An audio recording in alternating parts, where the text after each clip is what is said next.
Right, this is a quick road test video, and this is for a Honda Civic. It's a Type S GT 1.8 VTEC. This particular car is registered PF08XDN, and mileage at the start of this brief road test is 48,227 miles. The reason we do the road tests, as I say on all of them, is very simple indeed. Is we want customers to see the cars in operation prior to coming to see us. People are looking much further afield with the benefit of having the internet and search engines to find cars, used cars, and it is enormously frustrating. We know it is. We're on the receiving end quite a lot when you go and see a car and there's a fundamental fault with it when you go and see it, or that, you know, probably almost certainly should have been mentioned prior to you coming. On these road tests, I will let you know if there's any issues. I always do on the road tests. It's something that I think is very important indeed. The road tests are also done on exactly the same roads and on the same road test route as any prospective buyer will be going on, so you know, I'd hope would be representative of what you should feel yourself when you come and see and drive the car. Just a very brief background to the car. Obviously you can't see it from the inside, but it's a fantastic colour on the car. Very well looked after car as well. That was immediately obvious when we went to go and see the car. Apart from a couple of sort of minor, it's got a stone chips, touch-ins, that kind of stuff. You know, the car was in very nice order, but more importantly, I guess, because that kind of stuff can be attended to, was the mechanical condition of the car. Really lovely. Very good tyres all round, really good brand tyres as well. Always a very good sign of ownership on a car. But also kind of the brakes and stuff, because it's just gone through a pre-delivery inspection this morning and an engine service of the vehicle. And you know, it was in very nice condition. Brake discs, pads with tons of wear on them. All the bits that, you know, if unattended, work beautifully. The folding mirrors work beautifully. The panoramic roof blind works perfectly. Sometimes you find on these where they aren't, that a few little things aren't working as they were. Not expensive to fix, but it's just a sign of ownership that someone's kept on top of all of it. So, starting with the engine on the vehicle, as part of the road test, the car starts absolutely instantaneously. Very smooth, very sweet revving engines as well. There's no warning lights on the dashboard relating to the engine or any other part of the car, but the engine sings. It's a lovely example of one of these cars. Clearly, with such a low mileage, you know, you'd expect it to be good. They're good for 200,000-300,000 miles very easily indeed. You know, very strong engines. Excuse me 1 second, I'll try and be past. But yeah, they've got a real reputation for unbelievable reliability and longevity. You know, every bit as long lasting as the diesels, if not actually longer lasting, and certainly less troublesome than most turbo diesels on the marketplace. But as an example of one, perfect, absolutely perfect. Engine then goes through clutching into the 6-speed gearbox. Clutch on the car, absolutely spot on. Bite point is exactly the right point on the travel of the clutch pedal travel even, get my words out. But what it is, it's very smooth in operation. There's absolutely no squeaks, clicks from the mechanism at all. All in really lovely order, and just feels as it was when it was new, in all honesty. Then that feeds through to this fantastic gearbox. And this is a gearbox that, you know, really does enhance the drive of the car. It doesn't detract from it in any way at all. Smooth shifting, beautifully judged synchromesh on the car. Honda are masters at this kind of thing, but the quality of the gear change is exceptional. It's just got a lovely smooth actuation, and you know, the mechanism, the quality of gear change fundamentally doesn't appear to have changed from new. So I'm not going to be mean. Obviously, there's a learner driver in front, so I will wait for him to. I will go past him.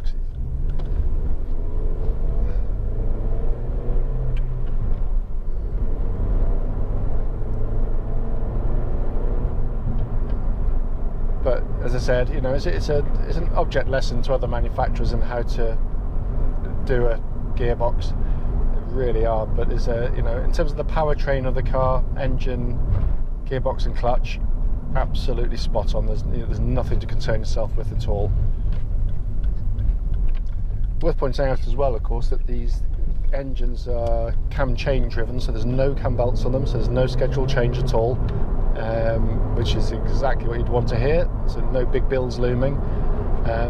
Also, the economy is quite exceptional on them. You know, 43 to the gallon is easy to get. You know, if you're not getting that, you want to sort of question how you're driving in all honesty. Just driven like this quite normally, you know, they are extraordinary cars. Obviously, just pure town driving, you're going to be looking at sort of 40 to high 30s, which is still very, very good indeed. On a long run, 50 to the gallon. It's, you know, and I've done it regularly myself, so I know exactly what they're like. So I'm just checking the cruise control. That's all working perfectly. But yeah, an extraordinarily economical engine. I mean, it really does. You know, it begs the question whether you know, the diesel petrol kind of debate goes on. You know, these are more reliable than any competitor's turbo diesels by a country mile. We virtually, and I don't want to tempt fate, but never touch them. But the economy being so close to diesel, you know, really does sort of, you know, is it worth the risk of, you know, running some of these complex turbo diesels? That's by the by. Coming back to the car, the steering of the car is wonderfully accurate, lost none of its precision, there's no slop in it, track's absolutely bullet straight, and there's no vibrations coming back through the steering wheel of the car at all. Likewise, the chassis of the vehicle is not drumming up any noises that shouldn't be there, and what I'm obviously looking out for is that kind of potholed, serviced wear and tear that you get on all cars. And quite often you'll find a car, even with low mileage, can be a little bit loose, or it can throw up noises like little sort of rattles and clonks, which is ordinarily little drop links, anti-roll bar links, suspension strut bearings, that kind of stuff. Not necessarily unsafe, it just makes the car feel old. This doesn't. It's got none of those. You'll hear it going over the bumps quite rightly, as you will any second now. But you're not getting any of the kind of that secondary noises which would normally sort of permeate into the car. And it feels every bit as tight as it did when it came off the production line. It's got that lovely tightness about it. What I love about them, of course, is the fact that the steering and the chassis work in absolute harmony. You've got a very quick steering rack, and that would be great and good fun, but can be horribly nervous if you've got a sort of a loose, sort of flaccid chassis. And I've driven cars like that. Some of the old Alphas used to have lovely, powerful, sharp steering, but, you know, really awful body control. And at speed, it used to be absolutely heart in the mouth stuff. These are brilliantly synchronized in terms of the steering and the suspension. It is just a fantastic setup.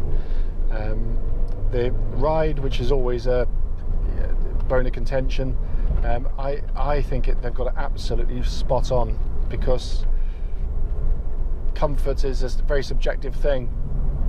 You know, yeah, I mean, you can have a car that's smooth riding over bumps and potholes, but as soon as you throw in a couple of corners, roundabouts, where they're lurching from side to side with loads of body roll, and you get kind of that seasickness, especially if you've got kids like I've got. You know, I'd much rather have a car which was composed at pretty much all speeds, and this one certainly is. Looking around inside the car, again, I know I go on about it on these videos, on these Civics, but I absolutely adore this interior. Couldn't be anything other than a Civic. Brilliantly done, beautifully built. There's not a squeak or a rattle from the interior of the car. But what I love is the fact that, you know, it is incredibly interesting to look at, but it is there for a purpose and a reason. You've got a lovely, easy to use radio CD, nice high up there, but it's so simple. It is so simple and easy to use. Information display at the top there with your climate control and radio displays, all the pixelation absolutely perfect. And then coming across to my favourite part, this two-tier dashboard, where you've got this lovely high up MPH readout, which at the flick of a button you can change to kilometres per hour. So if you go abroad, it's very cleverly done. But what I love is the fact I can be driving along, looking at cars in front, keeping my eyes open for people pulling out, but also got an eye on my speed without having to take my eyes off the road to do it. And I think that's a stroke of genius. Down below that we've got a more conventional binnacle, albeit still slightly different because it's got this hologram effect, but all the display working perfectly, information display system there, and then we've got obviously temperature gauge running at a third, which is exactly where it wants to be on a Honda car. The rest of it all in lovely order, auto lights, auto wipers, all working perfectly. Obviously you've got multifunction steering wheel here with audio on the top left, cruise control which works perfectly on the top right there, then your information display and controls down on the bottom right. But the purpose of the video was to show it in motion. I can't fault the car, it drives absolutely beautifully. Clearly if I've missed anything on the video, please do give me a call and I'll happily answer any questions you may have.